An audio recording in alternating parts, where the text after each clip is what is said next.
டாஸ்மாக் வழக்கில் அமலாக்கத்துறை விசாரணைக்கு உச்சநீதிமன்றம் தடை விதித்துள்ளது. டாஸ்மாக் தலைமை அலுவலகத்தில் அமலாக்கத்துறையினர் நடத்திய சோதனையை சட்டவிரோதமானது என்று அறிவிக்க சென்னை உயர்நீதிமன்றம் மறுத்துவிட்ட நிலையில் இது தொடர்பாக தமிழ்நாடு அரசு உச்சநீதிமன்றத்தில் மேல்முறையீடு செய்திருந்தது.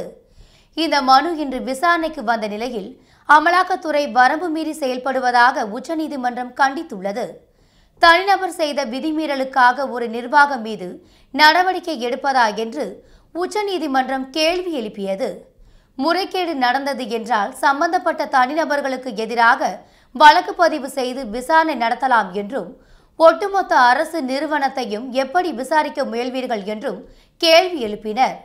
மேலும் அமலாக்கத்துறையினர் வரம்பு மீறி செயல்படுவதாகவும் கூட்டாட்சி தத்துவத்திற்கு எதிராக இருப்பதாக குறிப்பிட்ட உச்சநீதிமன்ற நீதிபதிகள் வழக்கு விசாரணைக்கு இடைக்கால தடையும் விதித்தனர்.